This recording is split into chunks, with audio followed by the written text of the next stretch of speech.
as well. So he is quite versed on the topic that he's about to chat on. It isn't just important, it's the key to building high-performance teams. This session explores how leaders shape culture, why trust and accountability drive success, and how living your values gives you a competitive edge. Through this discussion, you'll gain practical strategies to create a thriving, values-driven workplace that fuels innovation and long-term success. Now, I'm shortly going to invite up our session facilitator, Eric Bailey, but he's going to just have a chat to us first. He's the CEO from NLR Restorations. Now, Eric is a transformational speaker, business leader and motivator with a mission to inspire individuals and organisations to achieve extraordinary results. From his beginnings on the streets of LA to becoming a trailblazer in Australia's National Basketball League, the NBL, Eric's journey is one of resilience, determination and success. A former athlete with teams like the Hobart Tassie Devils, Melbourne Tigers and Gold Coast Rollers, Eric transitioned from professional sports to the business world, where his leadership and vision have made a global impact. As the CEO of NLR Group, Eric oversees 4 successful companies: Agile Equipment, Corestone Training, IECL and NRL. NLR. Keep getting that one wrong. I've got it, brother, I got it. Leading over 100 employees and driving sales and culture. His daily experience in leadership, team building and organisational culture informs his dynamic presentations, making him a speaker who not only inspires but also equips audiences with practical tools for success. He holds a prestigious certified speaking professional designation, a title achieved by less than 10% of professional speakers. This is worldwide, and highlighting his expertise, credibility and ability to deliver exceptional value to audiences. He's spoken to over 4 million people across 13 countries. He's worked with some of the world's most recognised organisations, including Microsoft, McDonald's, Qantas, Procter & Gamble and the Australian Government. His electrifying presence, engaging storytelling and actionable insights leave audiences motivated and empowered to tackle challenges and renewed focus. He's actually just also recently interviewed the Deputy Premier, and they were so impressed that they actually put that interview onto their socials, onto their webpage. So that is pretty impressive. So just before Eric comes and chats to us, let's have a little further look at what he does. Former NBL star Eric Bailey is known to sports fans around the world as one of the most determined competitors on the basketball court.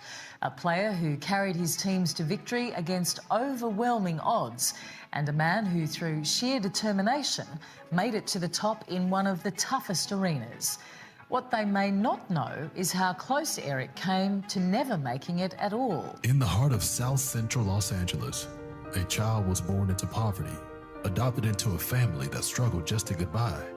He faced the harsh reality of gang violence, the Watts riots, and a debilitating bone disease that doctors said would limit his future. But that child had a fire inside. He defied the odds, overcoming pain and poverty. Despite everything, he graduated high school and, against all expectations, earned his place at Boise State University.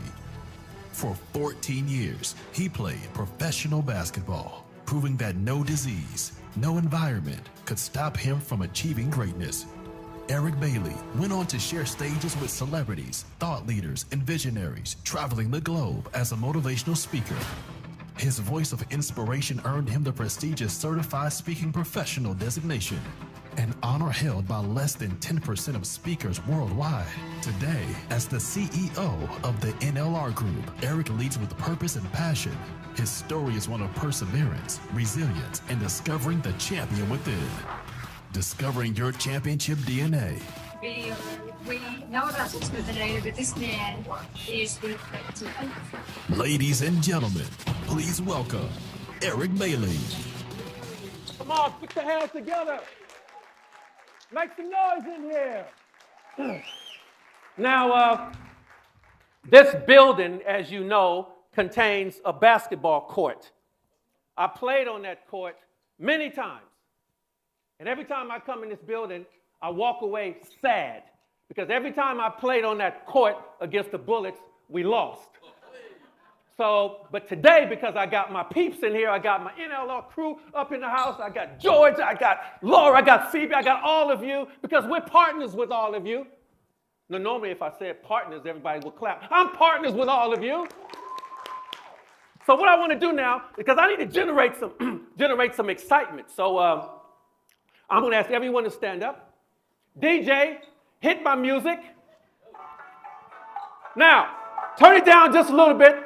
Here's what you're going to do. To the person next to you, you're going to give them 25 high fives, and then you're going to say vision, accountability, and communication. Let's go. Go, let's go.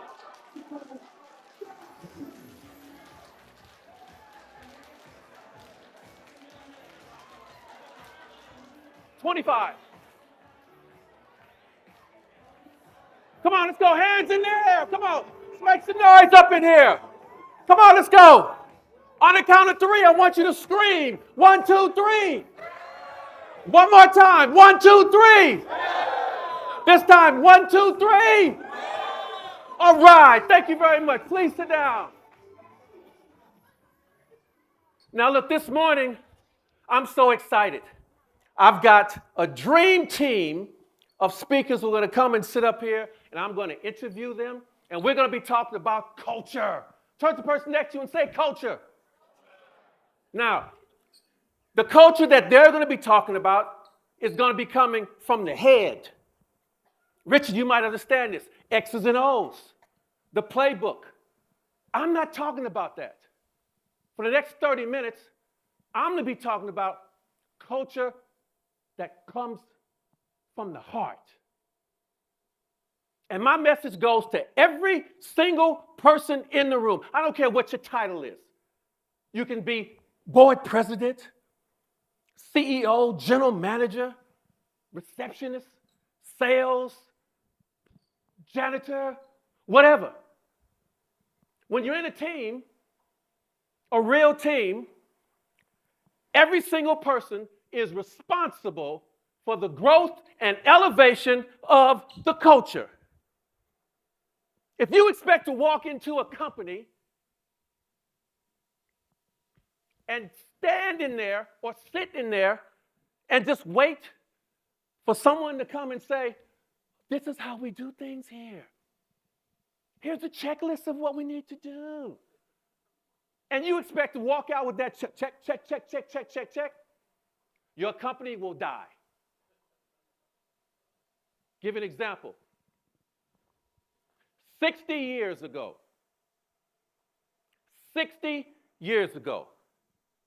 in South Central Los Angeles, as a 5-year-old, sitting at the kitchen table, having dinner with my parents, and all of a sudden, out of nowhere, gunshots. Boom, boom, boom, boom, boom, boom.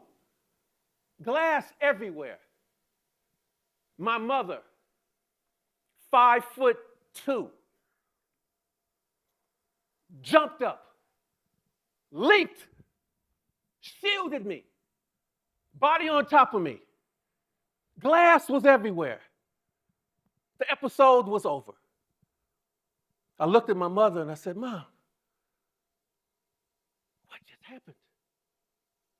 She looked at me calmly. She goes, it's okay, son. That's just the life we live in. What? I said, I don't want to live in a life like this. And she said to me at age 5, from this day forward,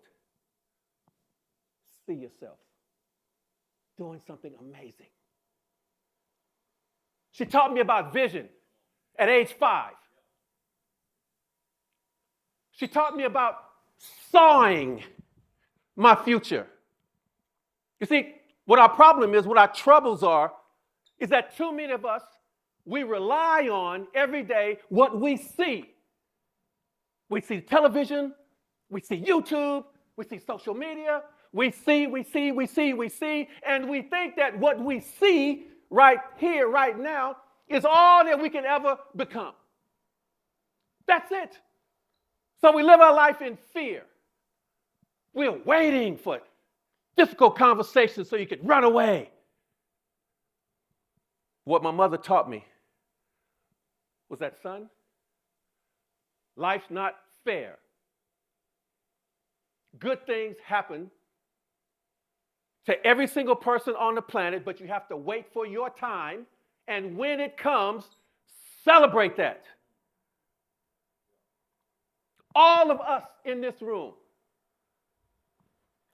you know what we need to consider? Now, I'm going to challenge you to think about this.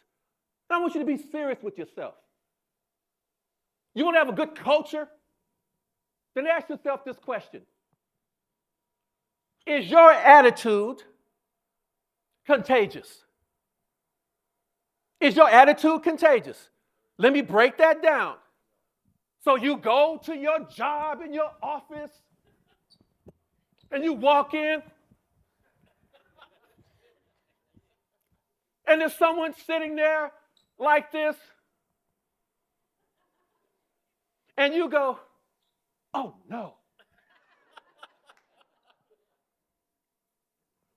Or you have your client sitting across from you, complaining. Sometimes right, sometimes wrong, and you are just like, no, no, no. You're not getting, get out. Or your relationship at home. You've had a hard day's work, hard.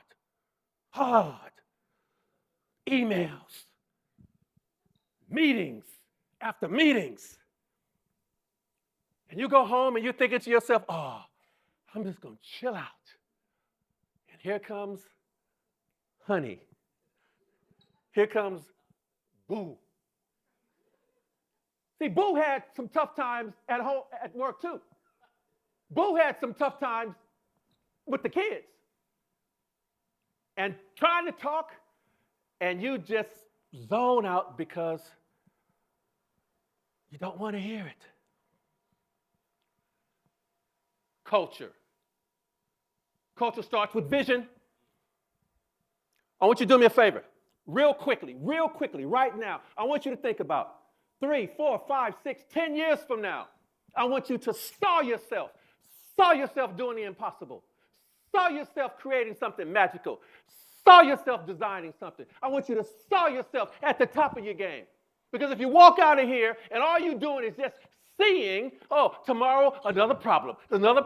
If you do that, that becomes a habit. You become a seer of fear. But I want you to become a star of exemplary behavior and accomplishments.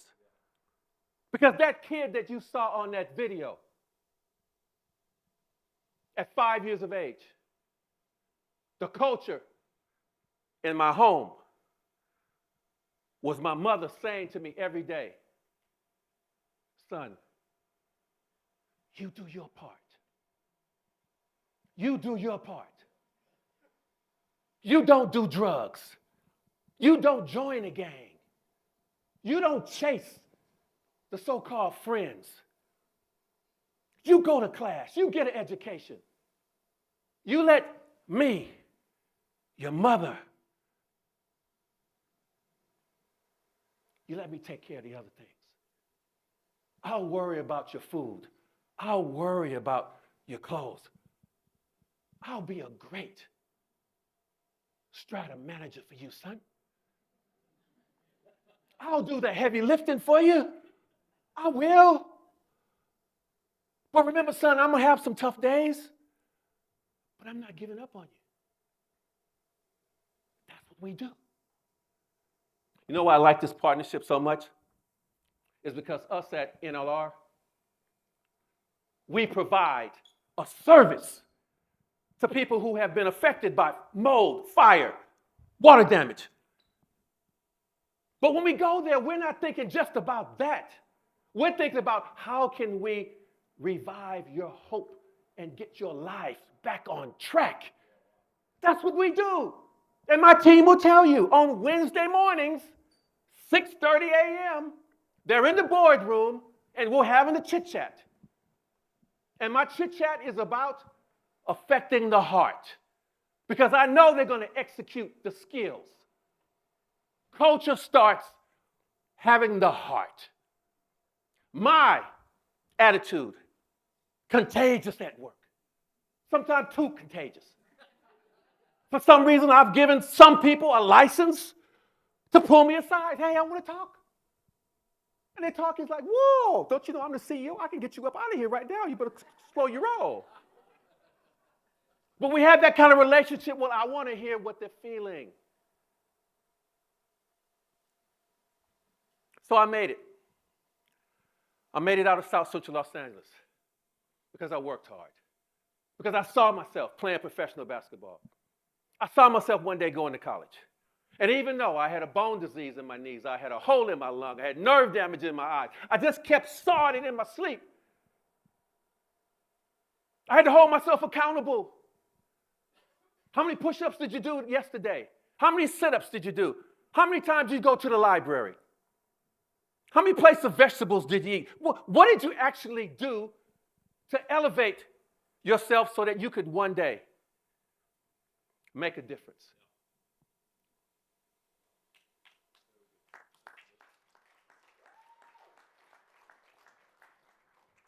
Great culture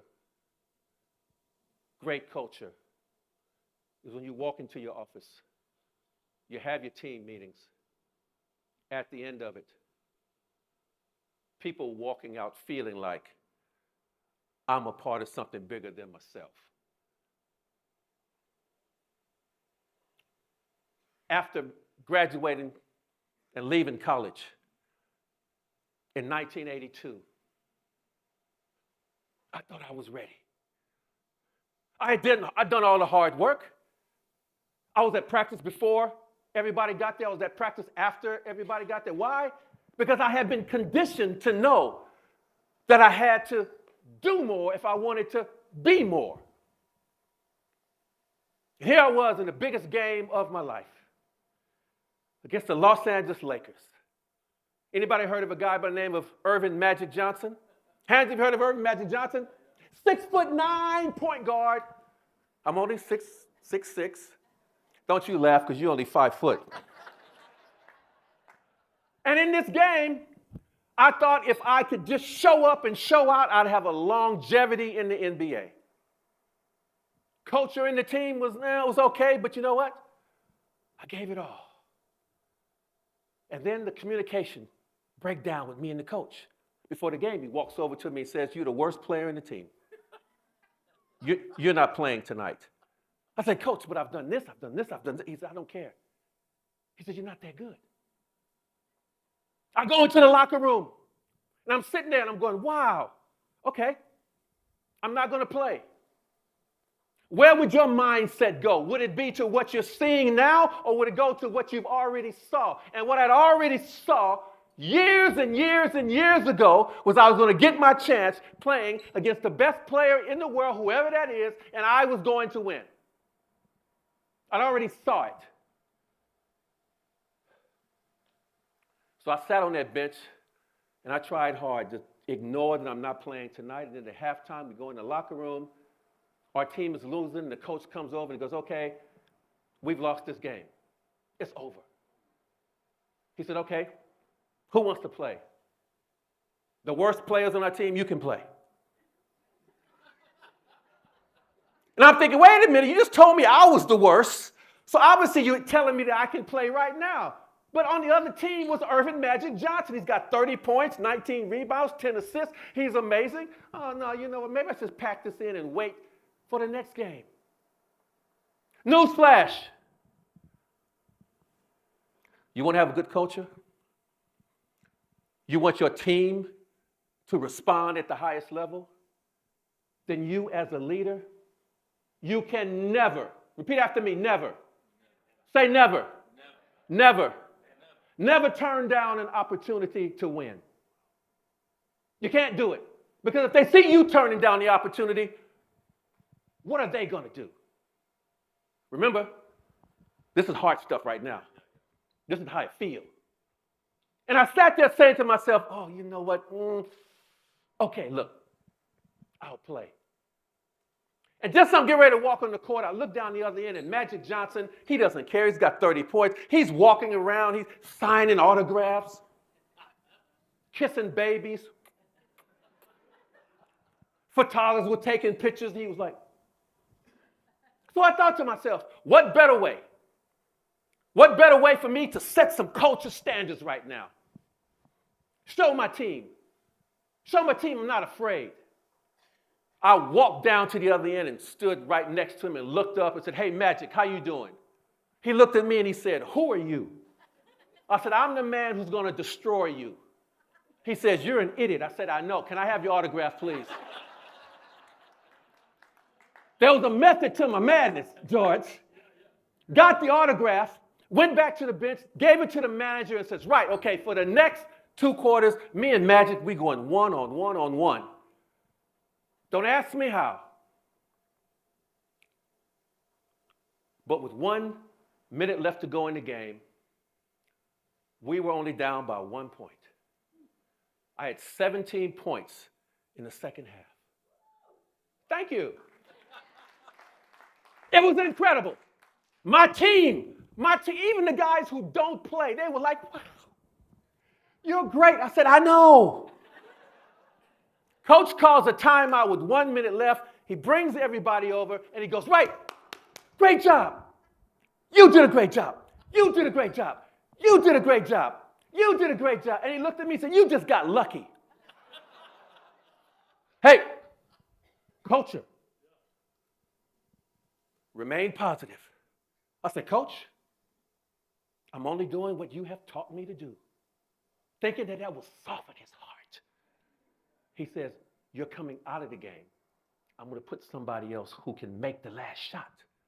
Culture. There's still heart stuff. Heart was ripping. Oh, no, I can't do it, can't do it.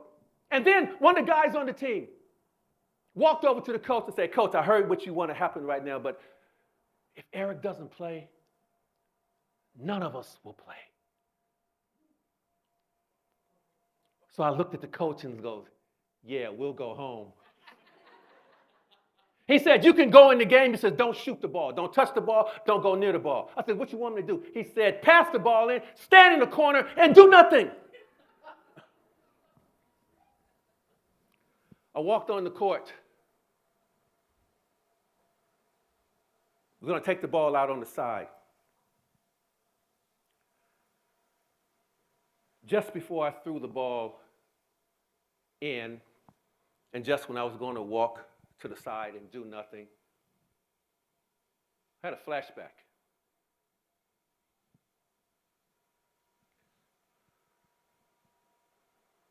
The flashback was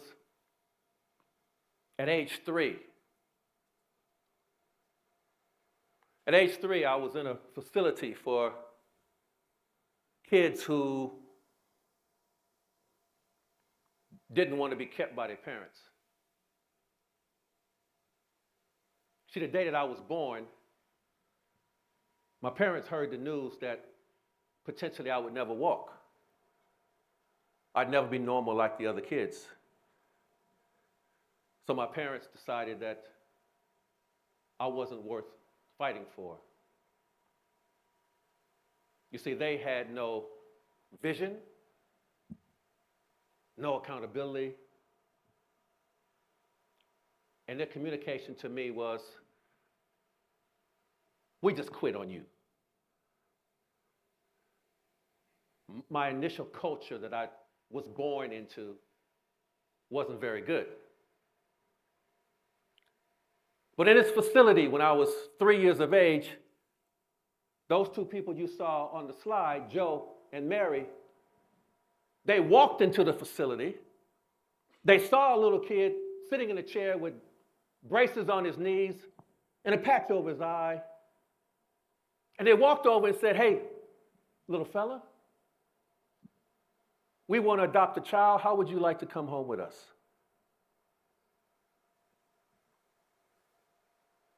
So 2 total strangers adopted me and moved me into 1402 East 20th Street, South Central Los Angeles, and allowed me to learn what true culture is all about. And Here I am right now getting ready to throw a ball in the court and run away and hide.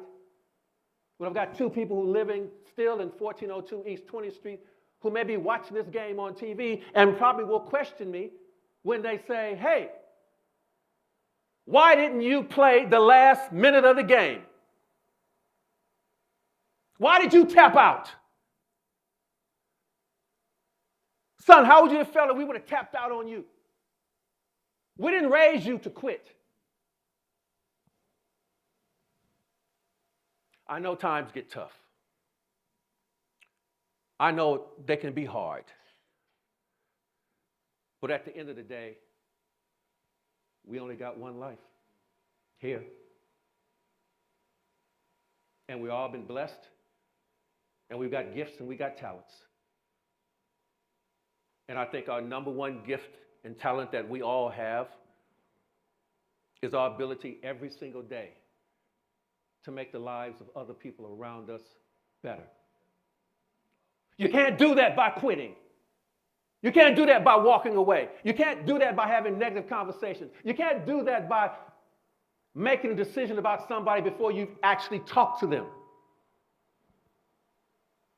That went through my head and thought, you know what, I'm not going to do it. So I threw the ball in.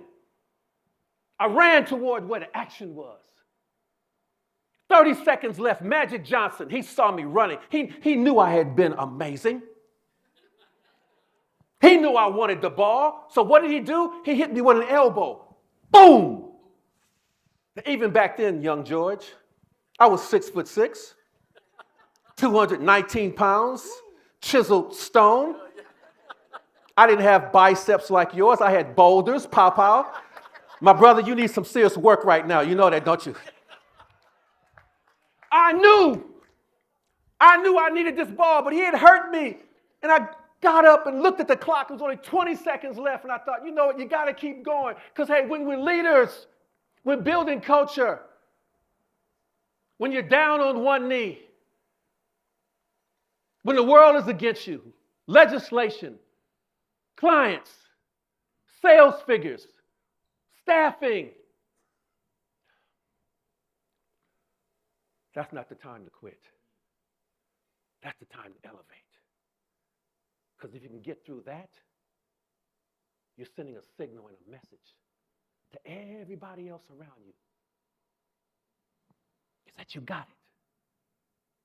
And with 10 seconds left, I'm wide open. Magic Johnson fell down because I tripped him. My point guard threw me the ball. Just as I was getting ready to take the shot, self-doubt. You might miss. Looked over at my coach. He was standing on a chair.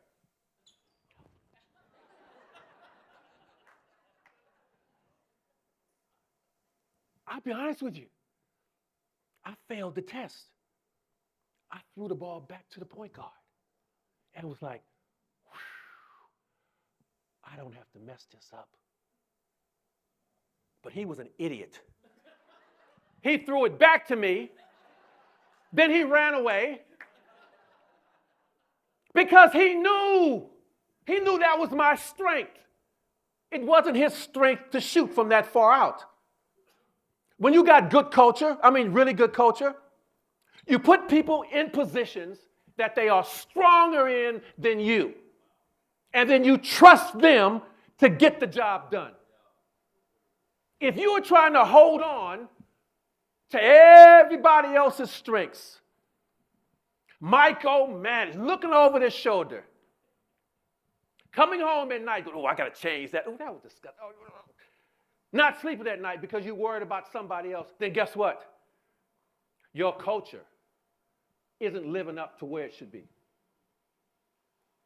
Took the shot. 2 seconds. Just as I took the shot, Magic Johnson got up from the ground, ran over, hammered me, knocked me down, fell on top of me. Looked up at him, looked up at the clock, stood up. He stood up and looked at me and said, man, that was a great shot. because we won the game by 1 point. That's another moment when people normally clap. Then he said this to me. He says, one day you're going to make a great NBA player. I said, one day you might make a great NBA player yourself. Walked into the locker room. George, I was pumped. Yeah, boy. Yeah, boy. Culture was great. Everybody was running around, slapping high five. Here comes to me. Eric, that was a great shot. Thank you very much. So what's your plans for the future? I'm in a long-time contract with the Portland Trail. Here comes my coach. Eric, I told you not to shoot the ball. I said, Coach, I know, but I was open. He said, you're fired.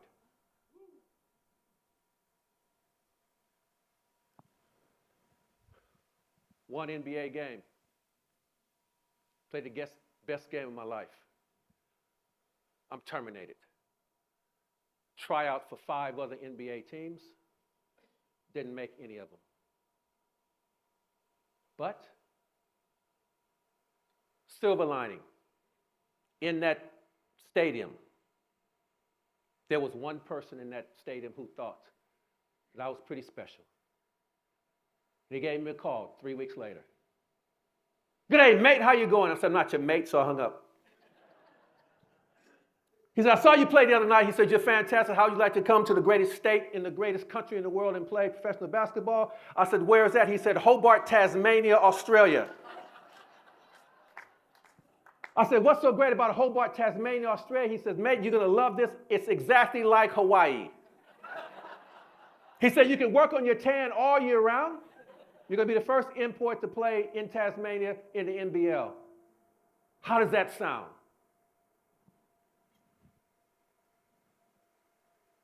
Me in Hawaii. Where do I sign? And in 1982, 37 hours on a plane, landed in Hobart. Within a week, I lost my afro. Tan was very low. However, at age 5, my mother gave me a vision of what life could be like. And now I have an opportunity not only to be an NBA player, but a global professional basketball player. And my culture allowed me to never, ever, ever give up on myself, even when times are tough. Just remember, you want great culture, just remember, are you memorable for the right reasons? And is your attitude contagious? Thank you very much.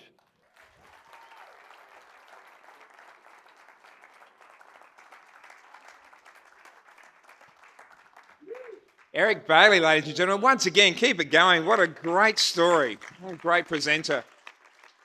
Eric, can you come back out for me, please, mate? Because I just want to ask you a question. That's the best basketball game I've never watched. I mean, I was engrossed. What the hell's going to happen? Get to the... What happened, Eric? Hey, give me the... You got to set the scene. I know. It's just... Because I love basketball, so my daughter went to the States on a basketball scholarship as well and played Div 1 college, and yeah, she too found a tough time. You know, being a rookie first year. What do they call them in the States? Freshman. Yep. And it was, once you're a sophomore, which is year 2, you know, you'll be better, because she was sitting on the bench a lot. She's just frustrated and all that. Anyway, then COVID hit and it sort of put an end to it. So there was some exciting times and disappointing times and all that. But the coach was a real hard ass as well, and she really struggled with that. Yeah. You're dead right though. It's we had some issues with culture at Brisbane with a couple of individuals early days, and so many stories we could tell. One quick question. So I'm not a spiritual man. I'm not. I believe what I see. I believe in touch and reality and everything else, and I sort of struggle from that aspect. But I'm a massive fan of manifestation now, and I do it all the time. You would not believe the things that have happened when I think about something I would like to happen or say it out loud. It bloody happens. That's weird. Are you a fan of that? You a big believer? Well, my beliefs go stronger. I believe that God gives us visions for doing the impossible, but that also takes a lot of faith and belief in the power that He has. And we all can't walk in a room like you. Why not? Oh, because we're not cool. I'm not cool. Hey, George thinks he's cool. wait. Don't disrespect all of my partners in here saying that they're not cool. I think all of you guys are cool. Give yourselves a hand, all the cool people. Certainly my team is cool. But well, you're just cool. It's just how it is. Mate, I loved it. But, I mean, have you been jogging past Chernobyl? I mean, what happened to your shoes? Like, seriously. We're all trying to blend in, and this is great, though. I love it. Is this you? Your shoes. I did it. Okay, I'm not going to lie. I love pink. Me too. I love my distinctness that I bring to the table, and I believe that I will be memorable by what I wear. Thank you very much. And maybe you should add a little bit of color to your ensemble, because it's looking mighty bland. I think mighty bland. I wore pink yesterday. I wore a pink. I love pink. It was a dull pink. Oh, Jesus. I was here. Remember? Right, I'm moving on. Thank you. Thank you. So you should. Mate, that was it was a great presentation. Thank you so much. Once again, Eric Bailey. Thanks, guys. All right. We're going to continue on with our panel now, and Eric's going to help facilitate that for us. So we've got some great guests to invite up here onto the panel, and a lot of these people I really love. I really do. We've become friends. And this is one of the ladies, along with many. Jenny Strong, Associate Director at Macquarie Bank. Jenny's a Director of Macquarie Bank with 25 years experience in the banking financial services sector. She is driven by her passion for people, property, learning and evolution of the property services industry. After graduating with a Bachelor of Laws and Bachelor of Business in 1999, she joined the Macquarie team in Queensland and has worked through a variety of leadership roles. Please give it up for Jenny, everybody. We're also going to be joined by Terry Leckie, founder and CEO of Altogether Group. Terry founded Altogether Group back in 2007 to showcase a new utility servicing model for growing cities, one that retained valuable resources within the community and providing tangible benefit to the residents living within the community. His vision was to give communities the means to prosper through more efficient ways of sharing power, water and data that remain value within the community itself. So please give it up for Terry. Michelle Cummins is the Director of People, Culture and Client Support at Strata Max. 25 years of experience in human resource management. Michelle has built his distinguished career across the Strata financial services and facilities management sectors, including leadership roles in the ASS listed company. Her expertise spans learning and development, employee engagement, operations and strategic HR planning. Been involved in the Strata industry for over 35 years, has held many various roles. So please give it up for Michelle. Sorry, I'm just getting... we move on now to Brodie O'Connor, a Queensland manager, Brodie Corporate Brokers. Brodie was born into insurance, following into the footsteps of her father and her grandfather to become what she proudly calls an insurance lifer. While insurance has always been in her DNA, her passion for strata insurance took off when she joined Brodie Corp Brokers, Australia's leading strata insurance broker.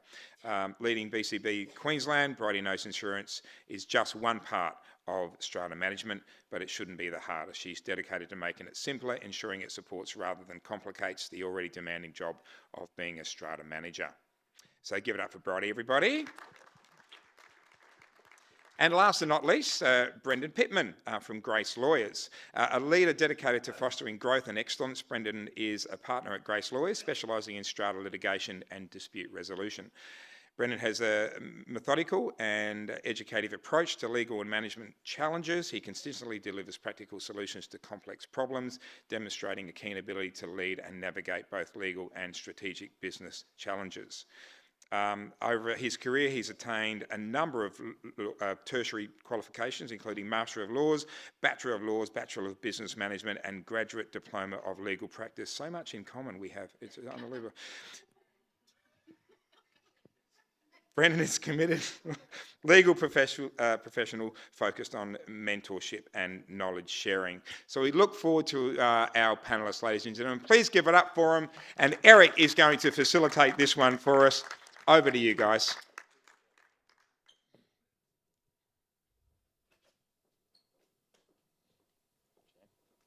You guys want to just have a seat and we'll go?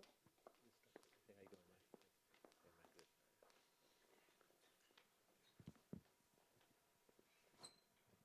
man? Well, great to be on the panel with all of you. Like I said before, my presentation was more about the heart, and we're now going to get into some X's and O's. So I was very fortunate to be on a Zoom call with all of these individuals maybe a month ago, and I was just blown away by their experience and their passion and the message that they want to bring. So this is going to be conversational, love feedback. There'll be time for questions in the end. So we're just going to start with Brendan. And the first question is, how do you define a winning company culture, and what steps do you take to align your team's action with your core values? Very good. George, I wrote it down. Did you steal some of his stuff? Yes, the message I received was Mario has a better haircut than George. So that's the message I received. No, messages received about how staff are expected to behave.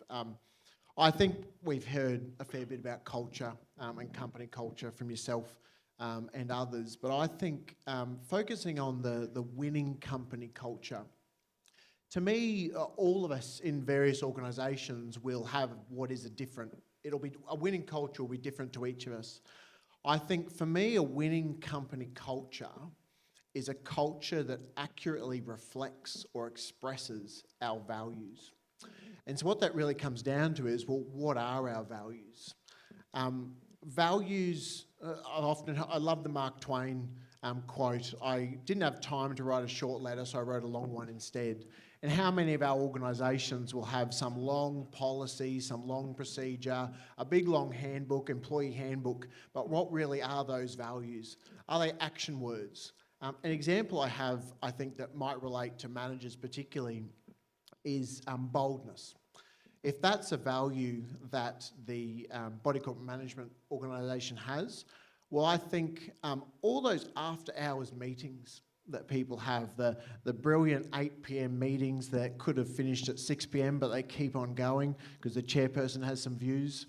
At that point in time, if boldness is your value, and you've got a junior body corporate manager, and they get a real curly one from the committee, and it's 8 o'clock at night, they're on their own, they're either on site or in the boardroom, they don't have their regional manager, their branch manager, their team leader to contact, and they're put under the spotlight.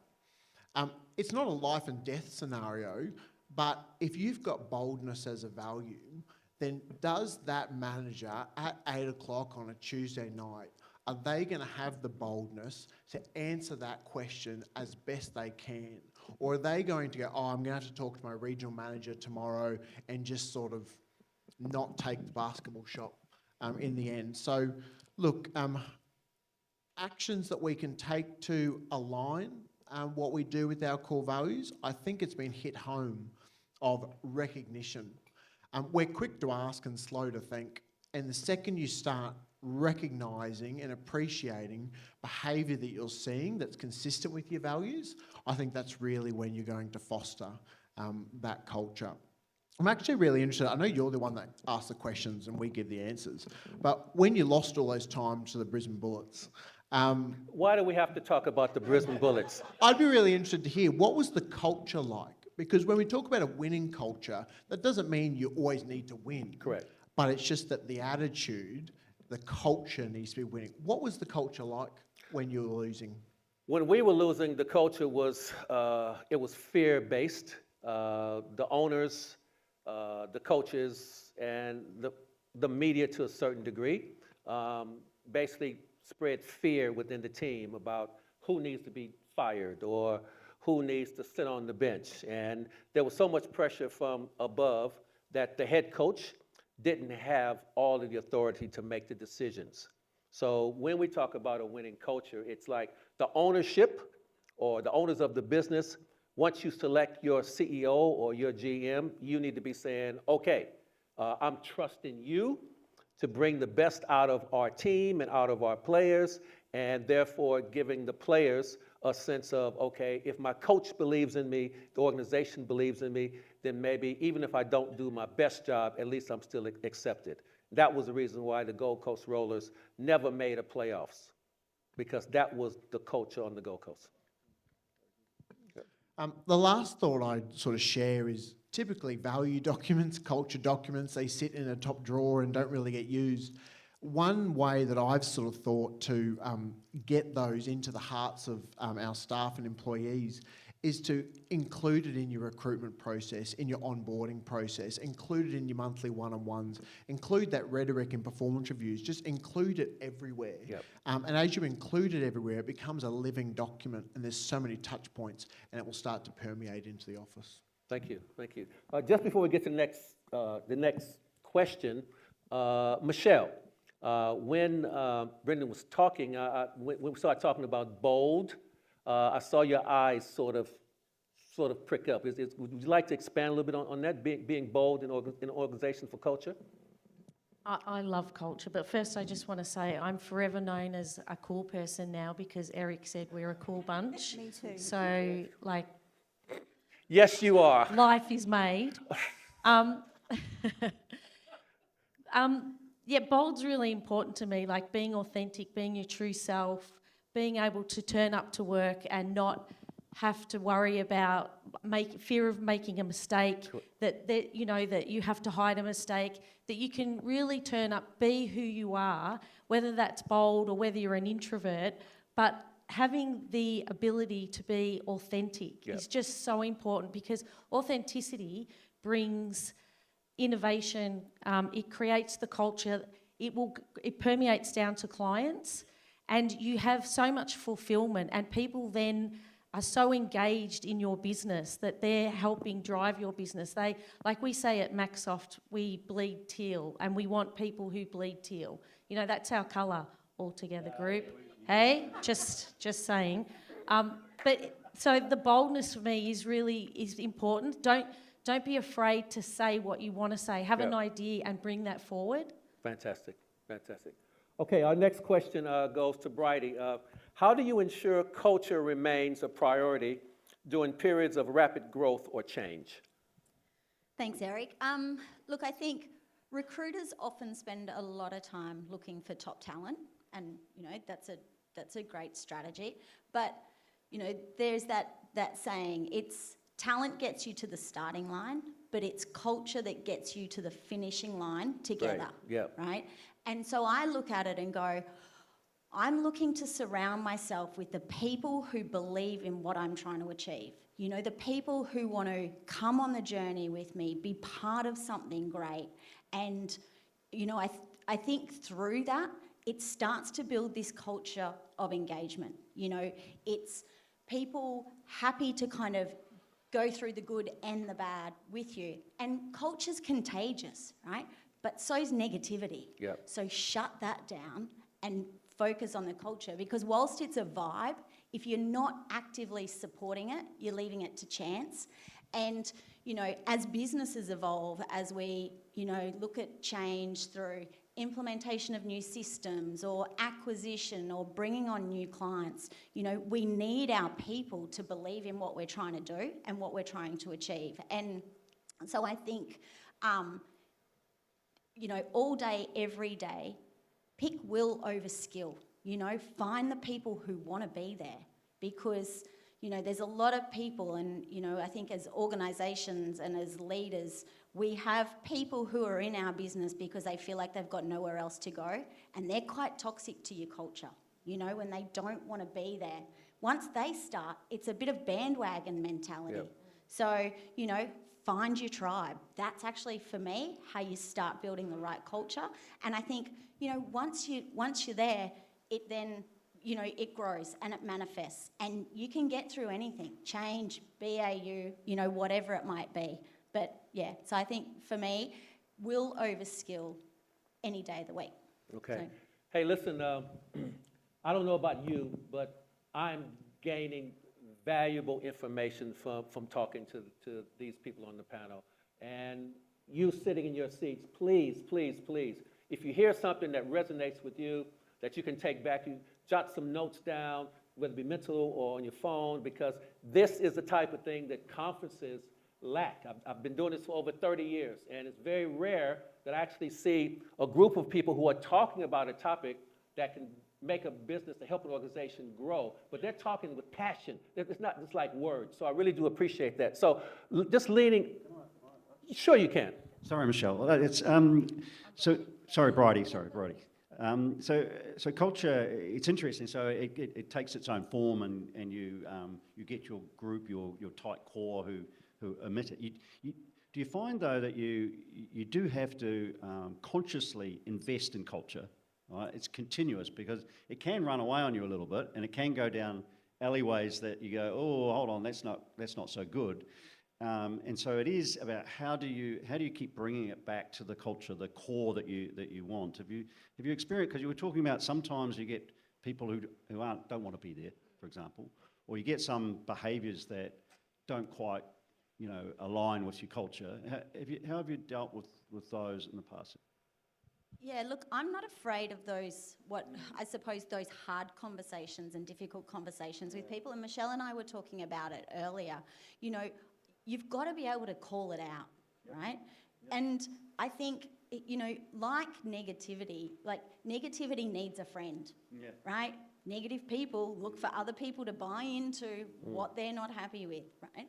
When you start to shut that down in your business, and once you start to set the expectation that that's not acceptable, it starts to shift the balance. And I think, you know, so it is a process of evolution, and it is something you have to kind of consciously work on, and should be actually part of the strategy of your business.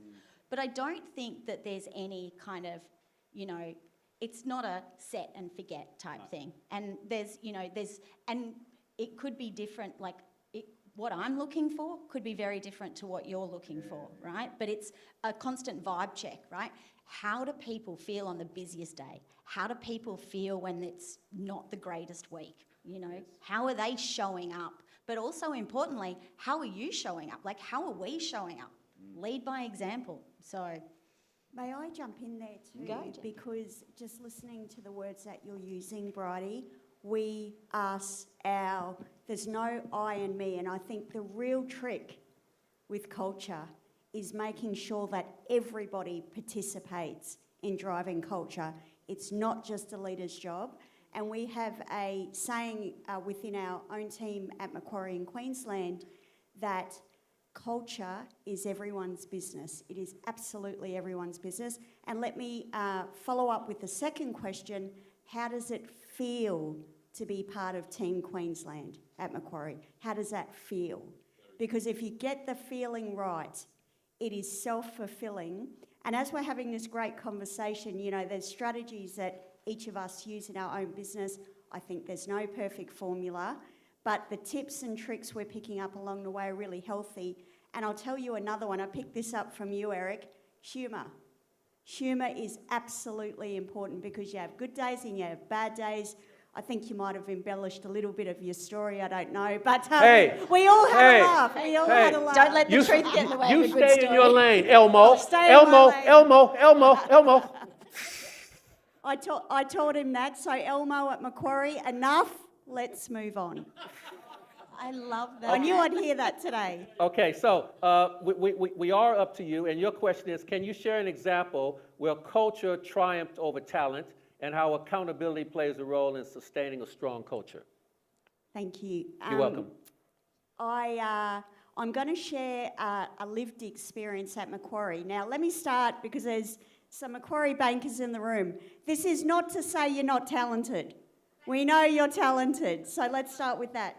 But, we're talking about we and us and the way we do business at Macquarie, and going back 3 or 4 years, and as Richard mentioned, I've been around the place for 25 great years, intentional great years with the bank. But 3 or 4 years ago, we had a real changing of the guard for a variety of reasons. We had various staff members move to other divisions. We had some depart and join other professions, and we had, just the usual organic turnover. And at that time, myself and my team made a strategic decision that we would, and I know we've just touched on recruitment on this panel, to recruit in a different way. So to think a little bit more about the behaviours that really matter. And the people that came out into our business, and specifically my team, some of them had not been in the banking sector before. They'd come from other industries, but we felt collectively that they were the right fit. Now, that was only 3 or 4 years ago. It takes a long time to train up bankers, certainly longer than that period. But my team, I'm really proud up here, has had 2 years of major outperformance, but more importantly, a lot of happiness and personal satisfaction. I think the evidence of that is in a really tight labour market, no staff turnover. So it's a really, really good result. And I think that when we're talking about culture being everyone's business, one of the strategies Macquarie uses, and we implemented this sort of just before COVID, which I think is highly effective, and you could take it away and implement in your teams over the coming weeks, is every team within Macquarie, Australia-wide, has a team charter. And the team charter talks about, and we sit down as a team and we discuss the way we do business, our how. So it's not about the what, it's not about the technical attributes, it's about how we show up. So things like, as an example, we will think the best of each other as a default. We will not point blame, we will learn from the experience. We will respect our colleagues by responding same day. All of those behavioural attributes. And we refresh that document once or twice a year. And that's really strategic too, because when new people come into our team, they feel like they're part of something, and because there is no perfect recipe, they can add their own little bit of spice to that document. So really effective. Great. Thank you. Sorry, can I just pick up, Jenny, I love the fact that you talked about the how, because I think, one of the keys to culture and kind of connecting our people to what we're trying to be and trying to achieve is over communicating the why, but involving them in the how, so they feel like they're part of it. They've got a vested interest in it, they're on that journey with us to kind of build this amazing business. And, when you get a team like that, that is a force to be reckoned with, right? Anything's possible. And it's such a great, empowering feeling when you're surrounding yourself with people like that. So I love that. Fantastic. Okay, Terry, what are the most effective ways to hire for cultural fit while still fostering diversity, innovation, and growth? Yeah, okay. Can I probably just leverage a little bit, which is the why and the how. And so, the start for culture is about purpose, values, personality, perhaps, energy. So sometimes you can bring too much energy to the table, and that can be exhausting. So you just got to monitor your energy a little bit. I'm not exhausted. Thank you very much. I'm not exhausted either, but Okay. for some people it can be exhausting. But one of the things that we found, we have a very strong purpose. So it's focused on communities. It's about enabling communities to thrive. But that in itself isn't enough, right? And I think you were saying, well, what about the how? And as a sort of the visionary in the company, you know, you get it in your head, and when it's a smaller business, you can share that, and it flows, it transfers to other people. But as it gets larger, particularly with growth, then you sort of lose that. And I think we had lost that. We were doing strategic planning, but we didn't really have a strategy, right? And so we've just this year started to develop a strategy. We're just in the process of completing it. It's a reflection in itself. And so being able to have a strategy that articulates that, and for you to be able to, as a company, to be able to reflect on, is that the direction that we want to go? And then you can start to bring that into your recruitment, into your culture. And what we found was that we had perhaps focused on some things that weren't key to our purpose, which was enlightening, right? So not having that means that you've got these different sort of behaviours, and they reflect. And so when you're recruiting, it reflects. So we're in the process of sorting that out, and it just, you know, you don't get it right all the time. You think you might have it right, but actually it's not. Then in the recruitment process, it's about was about our values, and do they understand those values? And they are a little sort of unique. So never say never. What does that mean? Forge your own path. What is that? Why would I join a company that forges its own path? A better tomorrow. Well, how am I going to be able to do that? But we talk about these, and we talk about examples from our people, and we have what we call cross-functional interviewing. So people from across our business would be involved in interviews. It takes a bit longer, and it does take some time, but it exposes a number of people, and they can reflect their own views of our values. And then we ask them about the cultures that they have come from. So what was the culture like in the organisation you're in, and what did you like about that culture, and what didn't you like? And then what kind of culture are you comfortable in, and what sort of drives you as a culture? And they're sometimes difficult questions for people to answer, but you ask them, then you engage in a conversation, and you get different people in your organisation engaging in that conversation around culture. So you get quite a feel for whether, yeah, this is a fit or this is not. But then when you select somebody and they go, yeah, we think they're the right culture, then the recruitment doesn't stop there, right? So we tend to have a 6-month probation period. We talk about that. We talk about why, so that you're comfortable with fitting into our culture, and we're comfortable that you fit in. And therefore, how do you manage that 6 months? So manage it with a buddy system. So, okay, so you're going to have a buddy. Here's your buddy. They're not in your team. They're in another team. We're going to have regular one-on-one sessions with you, and you're going to talk to the people that have recruited you. So they're going to have that one-on-one with you, and you can talk to them about anything, right? So then we get to that 6-month period, and we celebrate it, right? So that's a celebration. So the recruitment is that kind of period. And we find that's quite effective for us and aligns with our culture. Okay, fantastic. So we've got one more question, and that's going to go to Michelle. And the question is, how does your company culture create a competitive edge? And what advice would you give to leaders struggling to define theirs? It's a lot similar to what everyone's talking about, but we focus on trust, compassion, and autonomy. So we're slow to hire, and exactly what you're saying, Terry, like we go through a rigorous process. During the first interview, say we do a telephone interview, I ask them, what are your values? Talk to me about your values. What's important to you from a business sense and from your personal sense? And that's for us to get an idea of, like, who are they? What type of person are they? Another question I ask is, you know, what's your ideal job? And that doesn't have to be, oh, my ideal job is a software developer in developing software for the strata industry. I want to know what makes you tick. So I actually had one person say to me once, you know, I'd really love to be a puppy cuddler. That's something I'd want to do.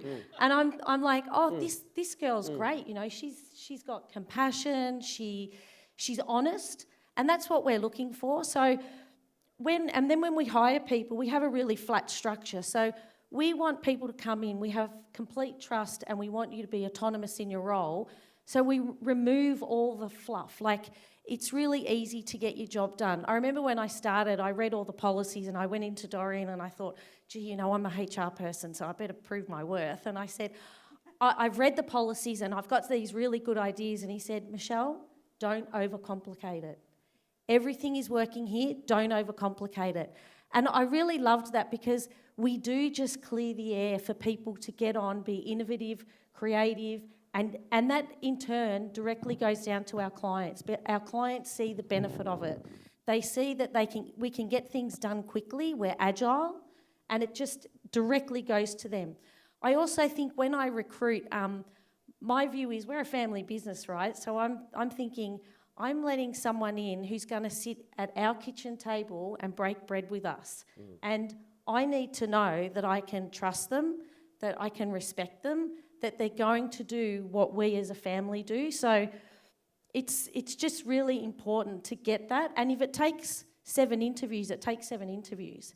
And if people aren't happy with that, then you know what? They're not max off people. So we're happy for them to say, okay, well, maybe not now, but maybe later on.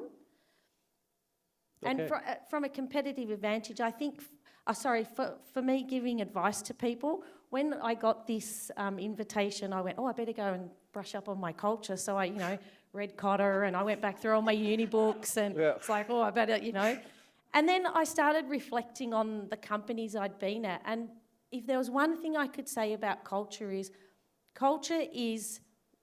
what your business is. You can put slogans on the wall, you can go and read every book and say, I'm going to implement that. By all means, take some of the good points out of it, but look at the people you have, look at what you're trying to achieve, and build on that. Allow people to be their true, authentic self and really strive for your business, because it goes straight back to your client, and that's the most important thing. Okay. Yep. Yeah, you Okay. quick. Yeah. Quick.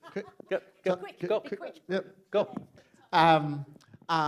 I love that, not overcomplicating it. I think empowering people, and I always like to think, don't get caught in the thick of thin things. Don't worry about all the minutiae. Deal with the big vision, the macro, zoom out, and empower people to do what we know they can do. Thank you so much. Can we give a hand for our panel? Thank you, Jenny, Terry, Michelle, Bridie, Brendan, and thank you, Eric, for not only your fantastic presentation, but for facilitating that great panel chat for us, guys. Well done. Awesome. We love our culture. We love you guys. We've got a gift for you as well, so please come off the stage this way, and Christy will impart some knowledge and gifts onto you as you go forth into your morning tea. So that's our last little session for this morning. So we're going to head over to Kelly and Partners to get some gelato, guys, out there. We're in a little break. Also head to Taubman's Coffee Station, and we thank them. They've been wonderful sponsors, Taubman's, right throughout our conference. So we are due back at 11, which is only like 4 seconds away. We haven't got long, guys, so we will try to make the most of it, and we'll get you back in ASAP. Hope you've enjoyed this morning's session. Thank you. Thanks, Christy. Pardon? Yeah, I know.